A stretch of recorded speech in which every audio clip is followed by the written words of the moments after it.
Let's get into the topic here.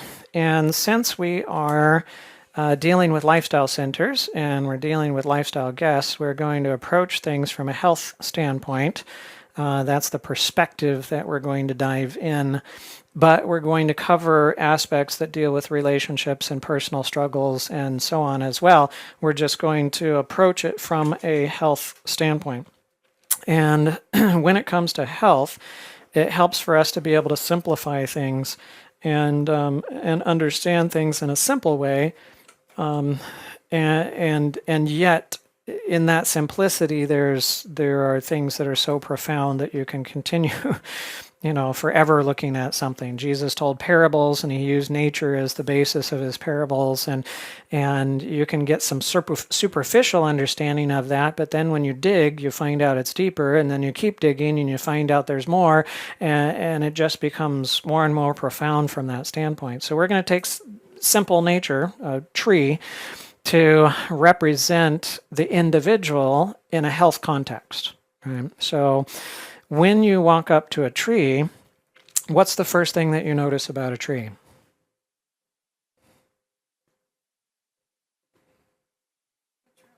Okay, the trunk. Yeah, that may be.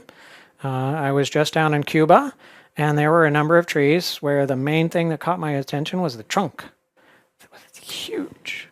These trees have really big, huge trunks, and I'm not used to seeing those kinds of trees around here, so that caught my attention. And what else catches your attention when you walk up and see a tree? If it has flowers or fruit, that's where my eye goes. Okay, flowers or fruit? Microphones responses. Okay. If they don't have a mic, I'll try to repeat what they what they say. So what is it that you usually do not notice about a tree when you walk up to a tree? Okay. So the roots. There you go. The roots. All right. So if there's anything that is buried, you don't pay attention to that because you can't see it. You can't see it. Right? So you're going to pay attention to the things that you can see. Now, if you walk up to a tree and it's got a patch where it's got, dead leaves and dead fruit and so on, well, that's pretty noticeable, right? And in our particular analogy, those dead fruit and dead leaves are going to represent symptoms. Symptoms are very obvious. If you have pain, you know you got pain. If you got a cough, you know you've got a cough. If your nose is running, you know that it's running, and it's always running downhill. And and whatever you're itching, it's obvious. It's just clear. It's out there. It's not a surprise. And so yes, we have all sorts of different symptoms, and they're just like the leaves and the fruit on the tree.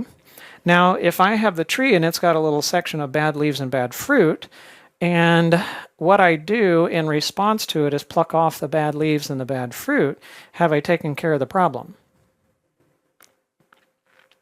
No. I've decreased the burden of disease, but I haven't necessarily taken care of the problem because the problem is deeper than that, right? I've only removed the evidence of the problem. I haven't gotten down to where the problem begins.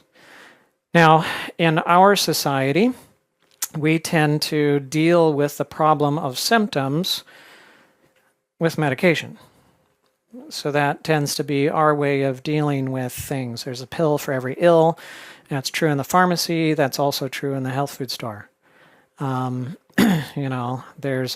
an herb for every ill that somebody might have. There's a potion for everything. There's a tincture for everything. There's an oil for everything. There's and so many times what we do is we just take the mentality of a pharmacy and then we convert it over into something that's more natural and use things from that standpoint. And I don't disagree because I think it's a good move to move from highly synthetic, concentrated, purified into something that's more natural and more whole and so on. I think that's a move in the right direction, but we can still get caught up in the mentality of that idea of simply addressing symptoms. And so I have pain, I take this.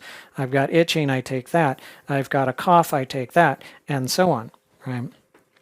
Now, let's imagine that you've got a pain in your back. It's right there between your shoulder blades. It's killing you. It happens suddenly. It's very sharp, stabbing type of pain. You can't lay on your back. You can't turn over. It's just, it's a real problem. And so you take you take an herbal remedy, or you take an over-the-counter pain medication or something. You're desperate, and it takes just the slightest little edge off of the pain. You still can't lay on your back. You still have the same problems. And so you decide you're going to go into to the emergency department.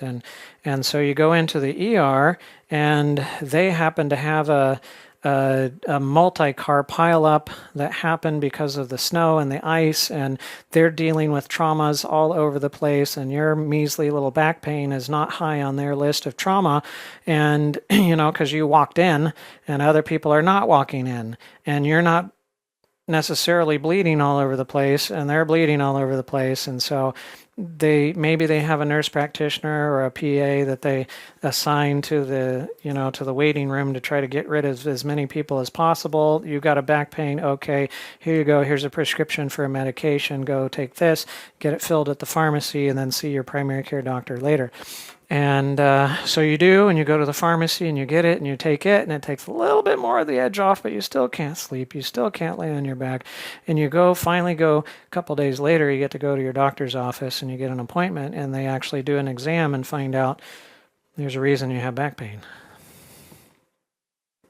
Right? So did any of the pills fix the problem? No.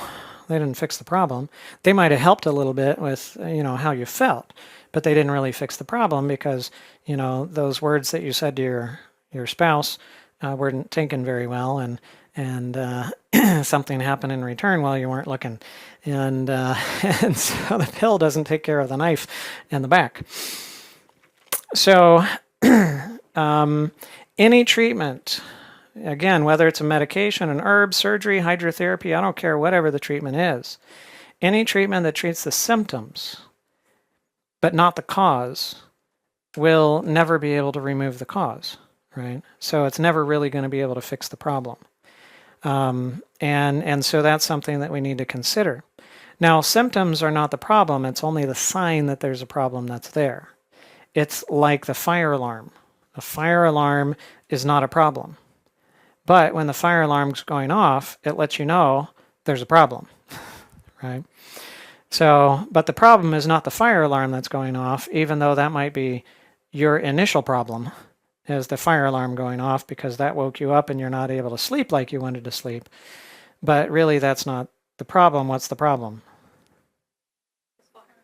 Right, that's the fire, right? That's causing the smoke and the fire alarm to go off and so on. So to take the fire alarm going off that's annoying you and keeping you awake and you can't go back to sleep, if you wouldn't mind opening the door, then we'll have a little bit more, venting in there.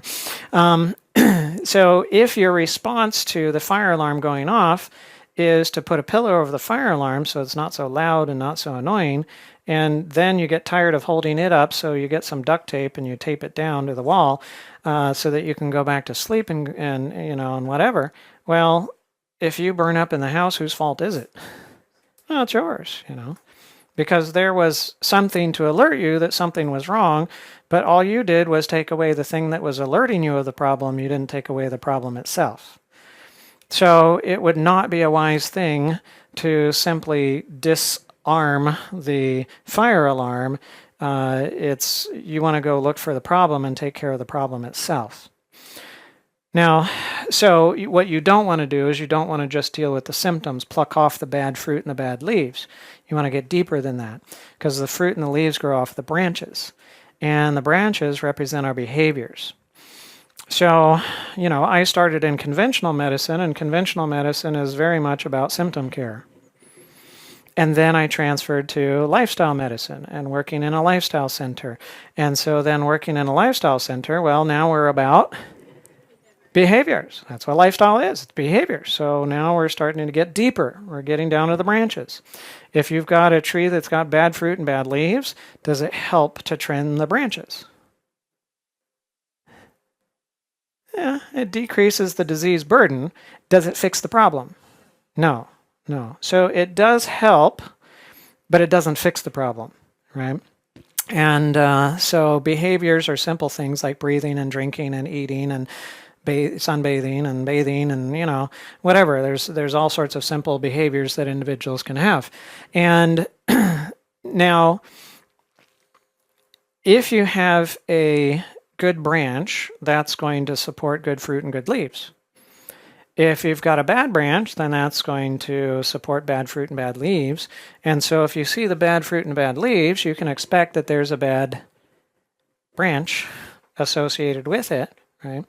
And so it's, yes, it's important to be able to deal with those issues as well, but the branches don't grow from themselves. Where do they grow from? The trunk, right?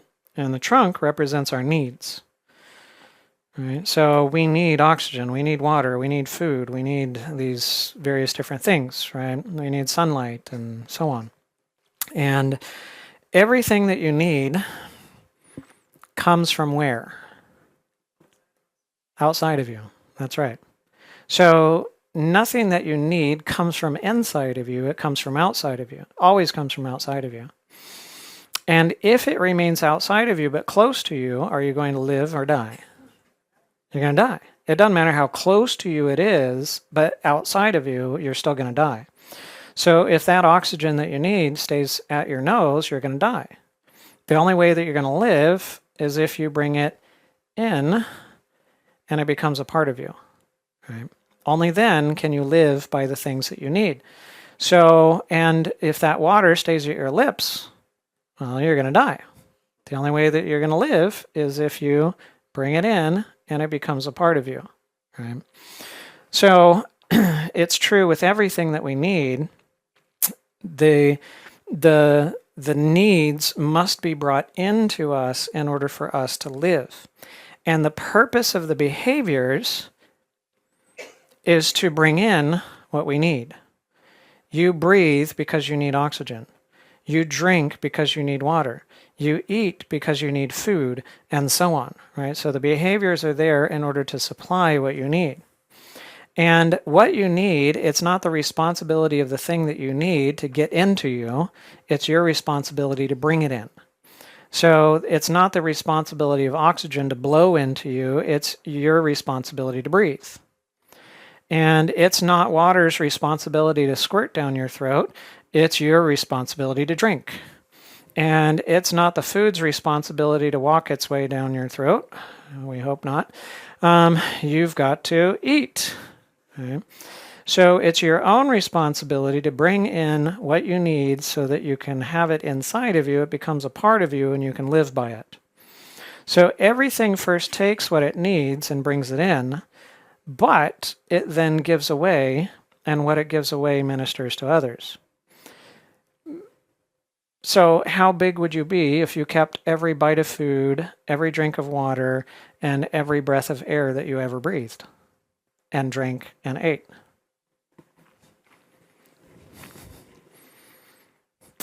None of us would be in this room because we wouldn't fit, right? There's no way we would fit.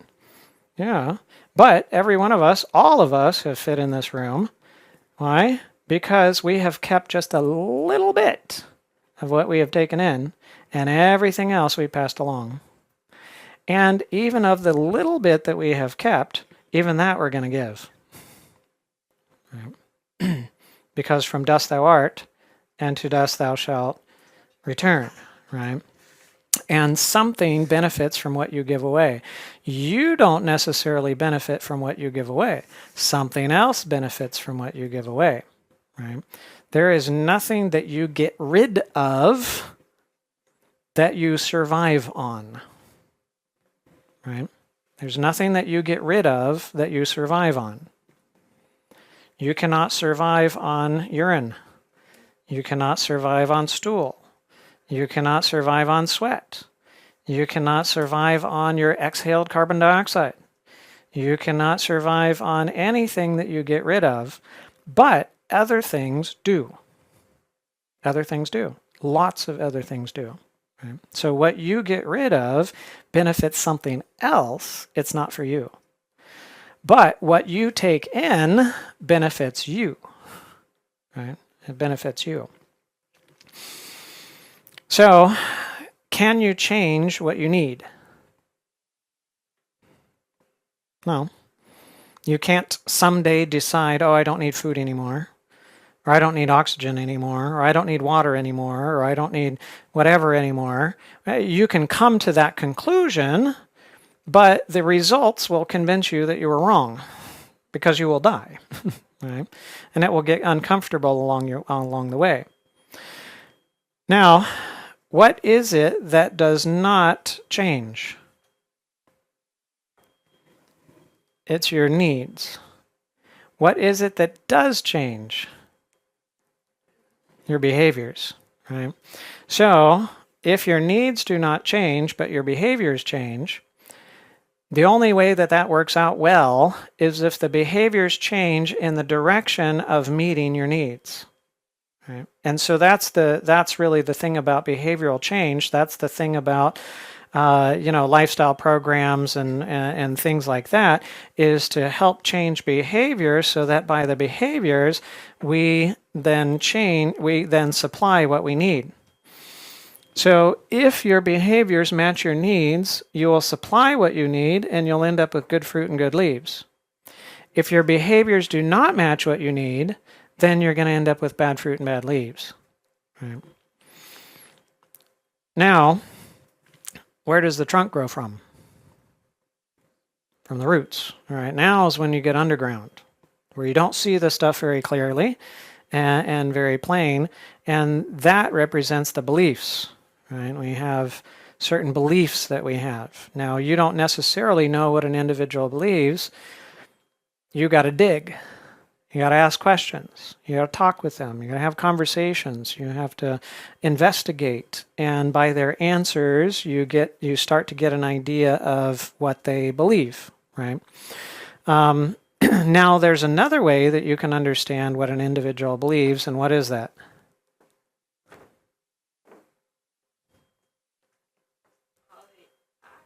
Yes, how they act. So, what you believe will eventually manifest itself in how you behave. So, what you do will reflect what you believe, right? Those go hand in hand. So, if my beliefs, if my needs don't change, if those are fixed, that doesn't change. If my beliefs match what I need, then my behaviors are going to supply what I need, and I'll end up with good fruit and good leaves. But if my beliefs do not match what I need, then my behaviors are not going to supply what I need, and now I'm going to end up with bad fruit and bad leaves. For example, if I believe that I need Coca-Cola, do I need Coca-Cola? No. Everything that you need to be well and to survive was in the first 7 days of creation. Coca-Cola was not in the first 7 days of creation. You don't need it, right? So, but if you believe that you need it, what are you going to do? Yeah, you're going to go drink it. You're going to get some and you're going to drink it. So now you're going to bring in something that you don't need. Is that going to end up well or not well? Yeah, not well. Right? It's not going to end up well because now you're putting something in the system that the system doesn't need, and now it's going to end up with bad fruit and bad leaves. So it's important what you believe in relation to what you need, because then that will drive how you behave and whether you supply what you need or not. Now, if you have a tree that has bad fruit and bad leaves, where's the problem?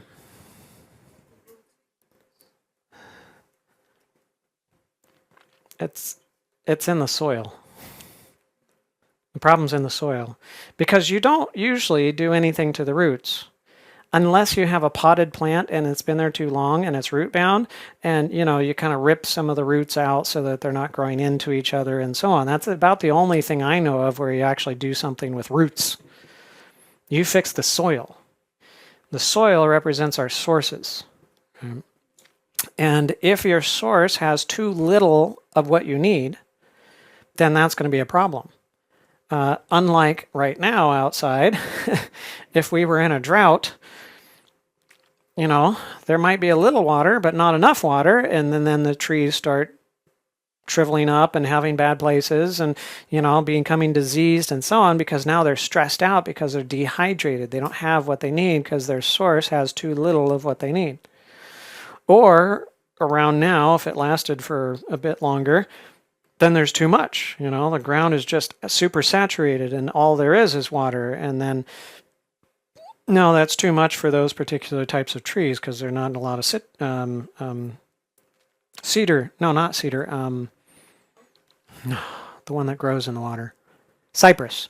There's not a lot of cypress trees around here. Now, cypress trees can grow out, in water. And then they got their little cypress knees coming out of the water and they can grow in swamps and whatever. Well, they can do it. That's fine. Most trees cannot. And so they become waterlogged and now you're going to kill the tree. Becomes diseased and whatever because there's too much of what you need. Or if you go out there and you take the gas can and you start watering the tree with a gas can, well, that's not what the tree needs.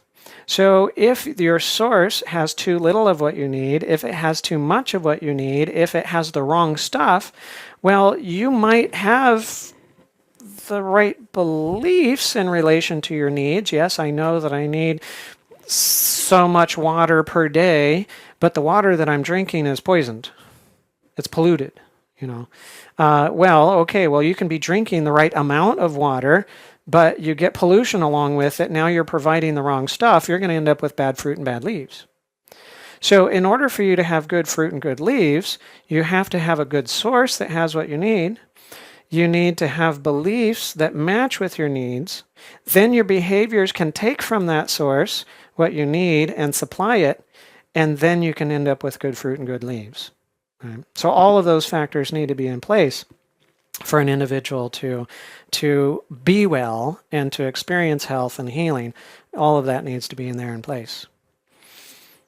All right, so we need oxygen, we need water, we need food. How many of us need love? All right, all of us need love. How many people need love? All people, right? You need what you need because you are what you are. So what you are determines what you need. And you can't change what you are. You cannot change what you need.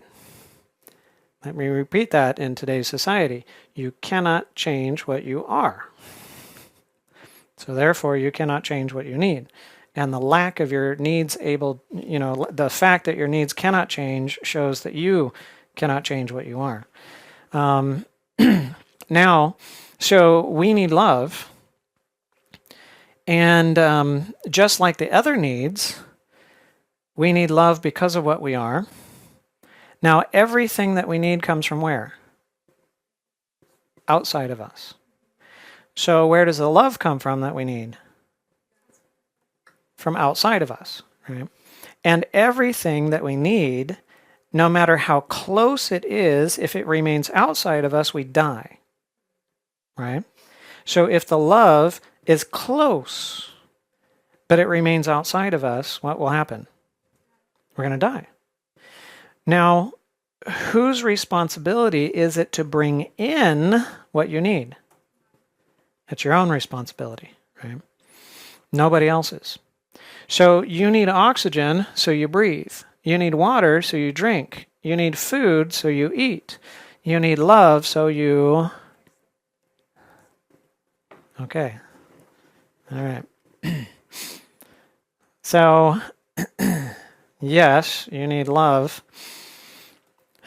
So let's say that you were having a bad day, and at the end of that day you came home and you stopped at the mail and you picked up the mail, and there happened to be a handwritten letter to you, and it was from the right person. whoever that is. And you go inside and you open the letter and it says, "Dear," and it has your name, and, thinking about the last time we were together and wishing we could be together soon and can't get you off my mind and all this mushy stuff in between. Love, so-and-so at the bottom, XOXO, teddy bear, hearts, and so on. So how do you feel after, it's the right person. So how do you feel after reading the letter? Oh yeah, you feel mushy gushy, loved and all that kind of stuff. You're feeling good now, and you were feeling bad just a little while before. So, how much love is in the letter? Okay. How much love in the paper, in the ink, in the glue, in the picture on the stamp? Yeah. All right, so how did you get love from something that had no love? And what's the process? What I think about what they said. Okay, microphone. What I think about what they said. Okay. All right. So, what that letter contains is information. Right? It contains information. Now, information never originates in something that's physical. Information always originates in something that's spiritual.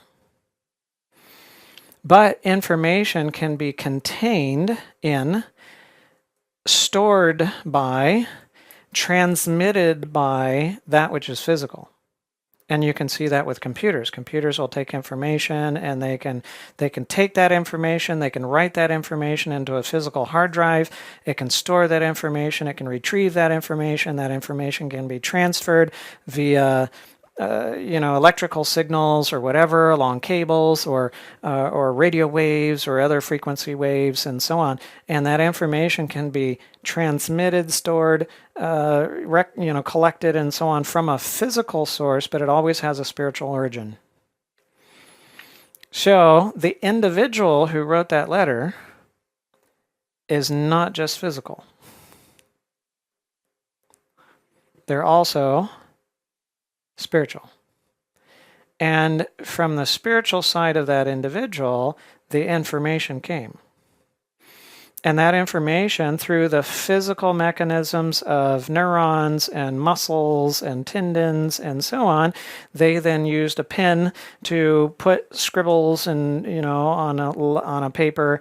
And you have been taught that this symbol represents this letter, and these symbols represent this word, and this word has this meaning, and these words together have this meaning, and you have taken that information, you have interpreted it, and it now means love from this person. And so now, as you understand that information, that it means love from this person, and that's the right person, you have believed it. You accepted it, as you said. You accepted that information. That's a process of belief. And now when you believe it, it's yours. It becomes yours. Now you have it. So you need oxygen, so you breathe. You need water, so you drink. You need food, so you eat. You need love, so you think. It's a process of thinking. It's belief that takes that information and incorporates it as my own. And when you believe it, it becomes yours, right? Now, what if you believe that other people are the source of the love that you need?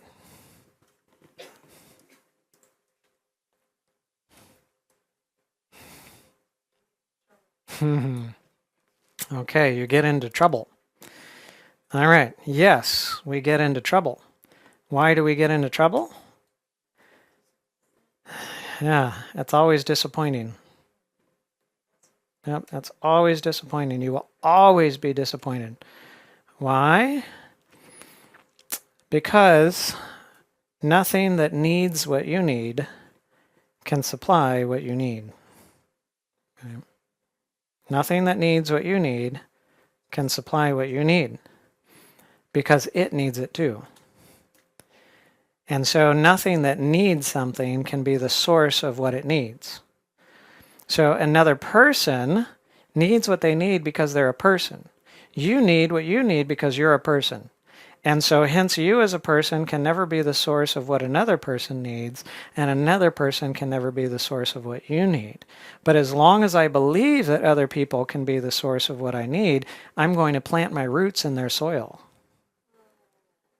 And I'm going to take from a deficient source, and now, like the tree that's dying from dehydration because it doesn't have enough water to supply the needs of the tree, now I'm going to start shriveling up and dying and having symptoms and disease and other manifestations that are going on because I'm planted in a place or in a soil that cannot supply what I need. Right? Now, everything that functions is governed by law. There's always a law that governs every function.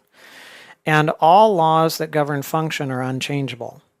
They're fixed. They are what they are.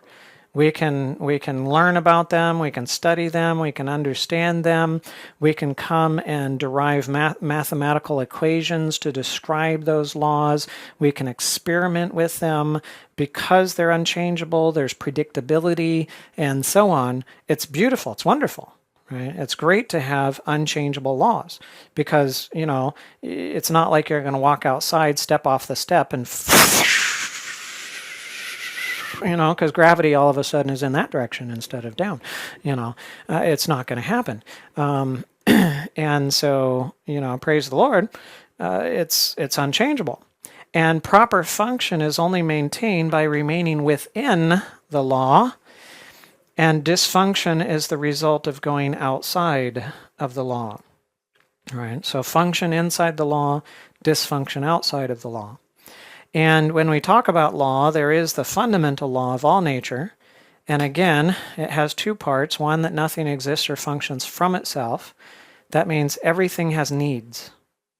Everything has something that it must have from outside of itself in order to be able to supply what is needed in order for it to exist, for it to function, and if it has life, for it to live. But also, nothing exists and functions for itself. That means nothing takes those resources and keeps it for itself. It will take those resources and it will do something with it and it will pass it along. And then something or something else will benefit from what is passed along. Right? So if we take that fundamental law and we boil it down into a simple concept, it's this: everything takes to give. Right? Everything takes to give. Everything must have a source, and it must take from that source. And everything must give from what it has taken. Right? And it cannot give other than what it has taken from. If it doesn't take, it can't give. Right? It can't take and keep it to itself. It's not possible. Everything functions like a channel. And from this fundamental law comes things like the laws of thermodynamics that tell us that all energy necessary for a system to function must come from outside that system. If there's no external source of power, there is no function whatsoever. There's no machine, there's no living organism in creation. There is nothing in this physical universe that can generate any power that it needs to function by and to continue to do so indefinitely. Right? And from this fundamental law of taking to give comes the law of cause and effect, where every effect must have a cause, because the effect cannot produce itself. It can't generate its own existence, its own function or anything. It has to have something outside of it, so there must be a cause for the effect. And every cause is going to produce an effect. Right? And this fundamental law is the law of life. Right? It's the law of life and of taking to give. So, because of this law and how things function, and everything functions according to unchangeable laws, and because effect follows cause, and cause produces an effect, then any treatment that removes the symptoms, the manifestation, but does not deal with the cause, must produce side effects. I don't care what the treatment is. I don't care how good the treatment is. If it addresses the symptoms or the manifestation of the problem, but it does not remove the cause, all it can do is produce side effects.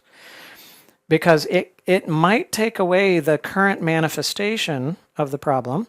So let's say, for instance, you were having a cough and you took something to take the cough away, but not to deal with the underlying cause of the cough. So all you end up doing is suppressing the cough. Well, okay, it's going to have side effects, because if the cause is still there, the cause must manifest its presence by a manifestation. There has to be some kind of manifestation. And if your treatment took away the existing manifestation, then the cause is going to have to produce another manifestation. Right? I'll give you an example from somebody in my life.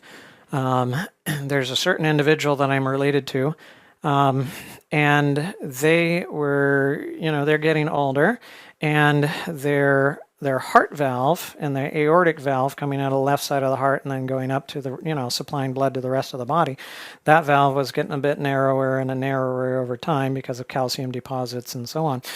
And eventually the doctors said, you know what, it's getting narrow enough, you need to have surgery. Normally, it's open heart surgery and then, taking out the old valve, putting a mechanical valve or a pig valve in there. But they've come up with new technology where they can just go through the vein and they can deploy a new valve on the inside of where the existing valve was, and they can do all of this procedure without doing open heart surgery. And he was one of the first people, relatively speaking, in regards to this new procedure. But he had to go to a specialty hospital because he had a 2-leaf valve and it's normally a 3-leaf valve. And so only certain physicians knew how to do the procedure with a 2-leaf valve and whatever.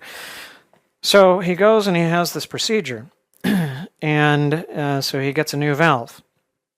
And then after that procedure, he starts developing shortness of breath and is so winded that he has to sit down in the aisle in Walmart and catch his breath to be able to get enough energy to get up and then get out of Walmart. And so then he calls me and I say, that is bad. That is not right. You need to go to the hospital now to find out what's going on. So he goes into the hospital and come to find out now he has 3rd-degree heart block. So the top part of the heart is beating completely separate from the bottom part of the heart.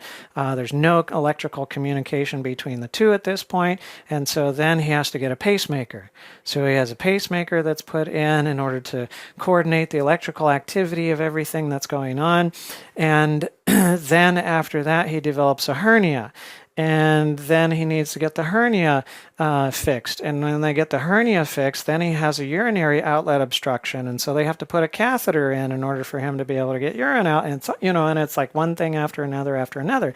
And the healthcare system goes, well, because we did this procedure, then you had this side effect. And then because we did this thing, then there's the potential for that side effect. And then because you did this thing, there's the potential for that side effect.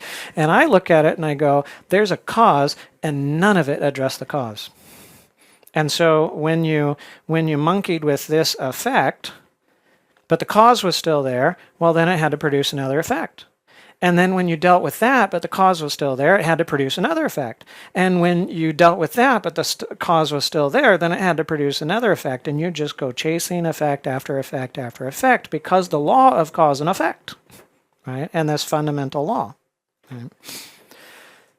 Now, we're going to look at function from another analogy, and that's the analogy of a road. And so on the road is health, and on the road is proper function, and it's comfortable. It's nice being on the road when the roads are well paved, and this is a well paved one. It's not well paved off the road. And there's certain things that you need in order to stay on the road. You need oxygen, you need water, you need food, you need warmth, right? That's something that you need as well. And when you get off the road, then you have dysfunction and you have discomfort. Right? So dysfunction and discomfort are effects of getting off the road. And there is something that defines whether you are on the road or whether you are off the road. If you are inside the line, you're on the road. If you are outside the line, you are off the road. And that thing that defines whether you're on the road or off the road is law. Right? It's law that always defines whether you're on or whether you're off the road. It defines where the edge of the road is. And we'll take warmth as our example. And because it's you can feel it. You can experience it very easily. So if your temperature goes above the border of the law of body temperature, then how do you feel? Yeah, you feel miserable. What's a word that we give to that feeling? All right, so you might call it fever. You feel hot, right? And so that's symptoms. So now you have symptoms. You feel hot. You feel feverish. Your temperature is above that which the upper limit of the law is saying is okay. And now you have discomfort associated with it. And that discomfort, those symptoms are there in order to motivate you to do something about it. Turn on the fan. Fan yourself. Drink some cold water. Do something in order to get your temperature back down. And once your temperature gets back down within the confines of the law, then it's comfortable again and you're happy. But if your temperature went down in the opposite direction, now how do you feel? Yeah, now you feel cold, right? You got symptoms, but you're on the opposite side of the road, so it feels different. And that's a good thing by design. What would it be like if you went off the side of the road and it felt hot, and you went off the other side of the road and it felt hot? So when you were getting cold, you felt hot, and when you were getting hot, you felt hot. Okay, yeah, you would think you were in the desert all the time, unless you were in the right range. And if you didn't know, and all you could feel was hot, even when cold was happening, you would have some crisis issues happening anytime that it got cold, because when it got cold, you would do everything to try to get cool because you feel hot, and then you would just make yourself get really cold really fast, and you would kill yourself pretty quick. So it's a good thing that it feels differently when you go off the road one way than when you go off the road the other way. It's good by design, right? And those symptoms are there in order to motivate you to do something about it, to correct it, to get back in the confines of the law, although you and I honestly could care less about the law. I could care less. What do we care about? Yeah, you're concerned about symptoms. You want to be comfortable. So what we're looking for is comfort, and God has tied comfort and discomfort within the law versus out of the law. Right? Because he knows we're motivated by comfort, discomfort, when we could care less about law. Right? Because some of these laws, well, honestly, who cares?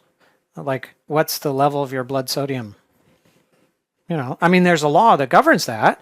And as a physician, I know it's between 135 and 145 milliequivalents per deciliter.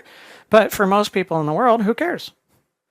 I only care because I get to look at blood work and I get to find out whether things are normal or not normal. Most people walking around, they could care less what there's the law of their blood sodium levels. Until they get outside of it, and then they start having weakness and dizziness and confusion and brain swelling and and all this kind of stuff that starts happening. Right?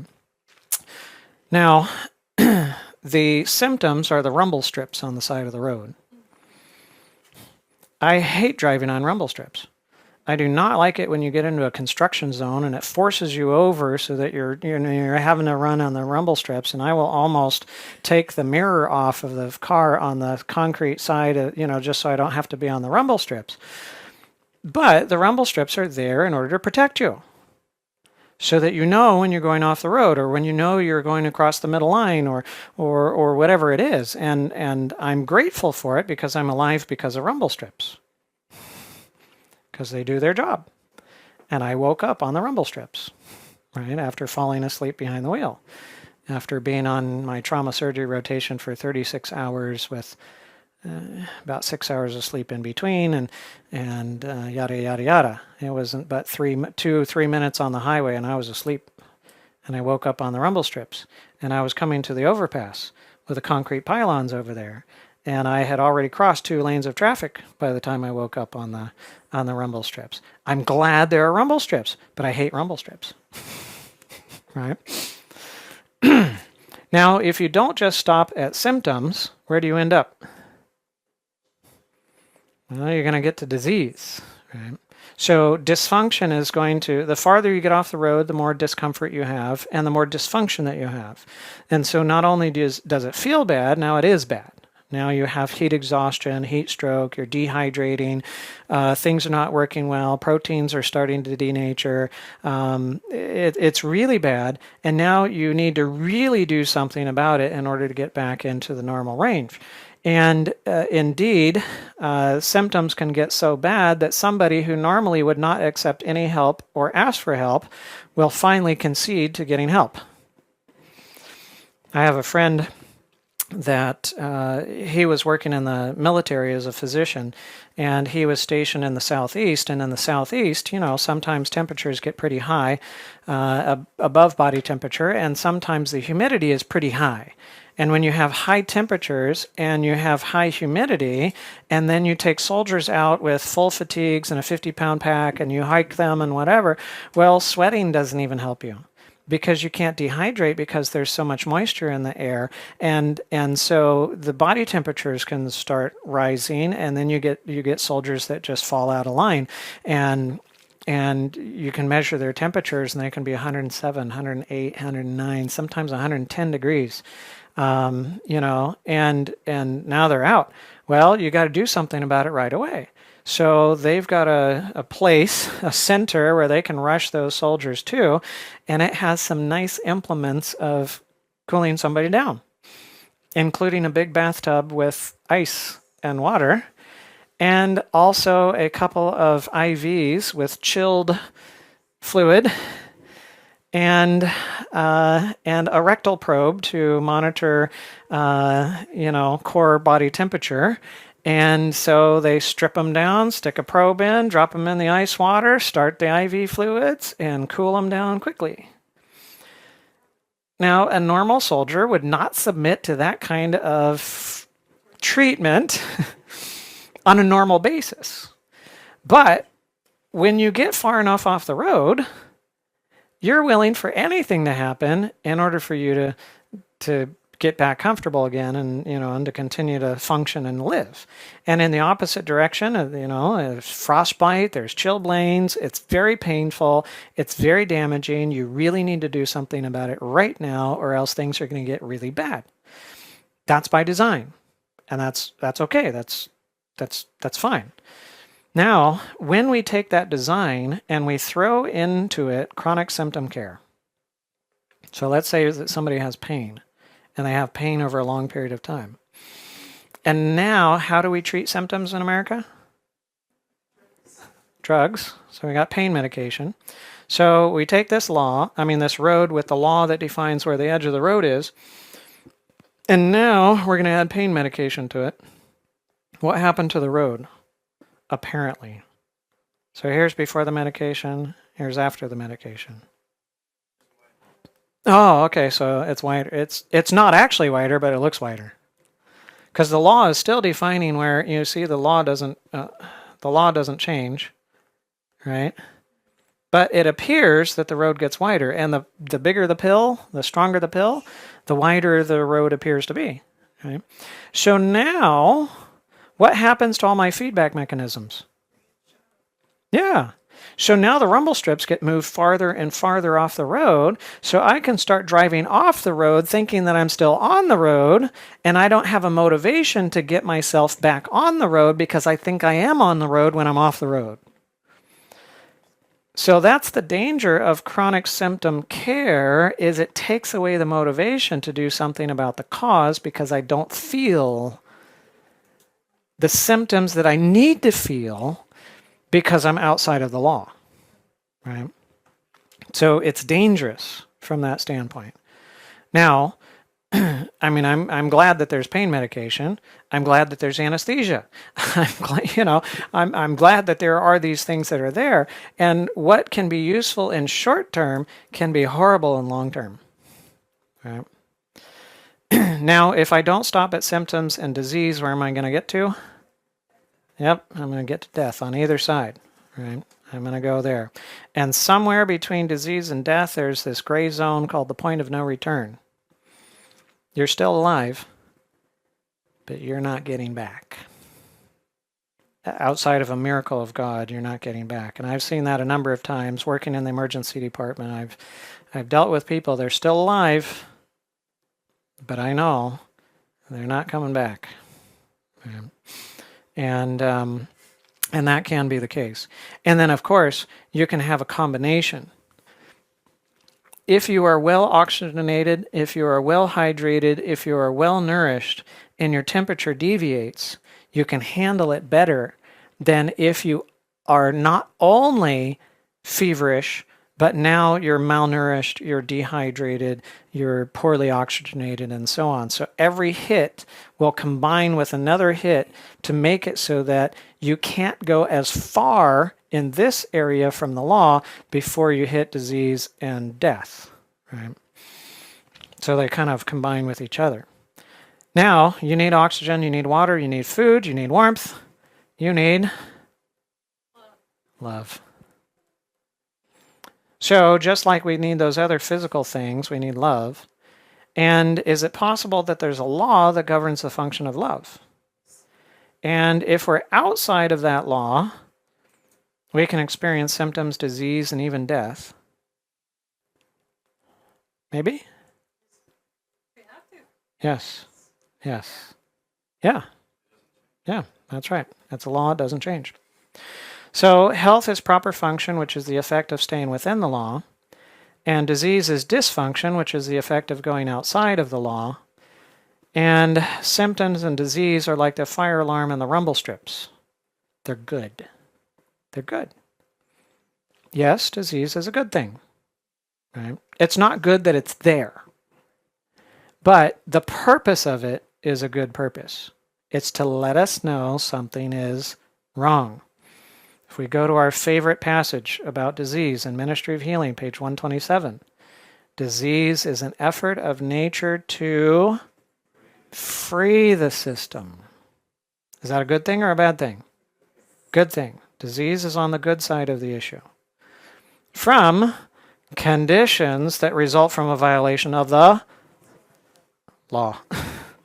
You got outside the law. Right? Now the problems begin. But the problems are there to alert you, to let you know something's wrong. Praise God, there's the rumble strips. Praise God, it gets more dysfunctional and uncomfortable as you get farther off the road, to motivate you to look for the cause and do something about it. Right? So next time we'll kind of pick up with the law of cause and effect and some other features that we need to understand about health, and then we'll get into the foundation of how everything functions. We're just going to be building the foundation and working up from there, because so many of our problems is that we have the wrong foundation laid, and we're building our building on top of the wrong foundation, and it just doesn't work. So we need to have the right foundation for that to work. Let's pray. Dear Heavenly Father, thank you for your blessings. Thank you for being such an awesome God. You really are. And for creating us in such marvelous ways. Help us to understand the overall picture, the simplicity of the overall picture, the beauty of it. And we recognize that the function is so complex, and that's great. Law is simple. Help us to understand that, and to understand how we can cooperate with you, that you might bring out in our lives that which we need, which you desire for us, that we might experience the health that you desire for each of us. And this we pray in Jesus' name. Amen.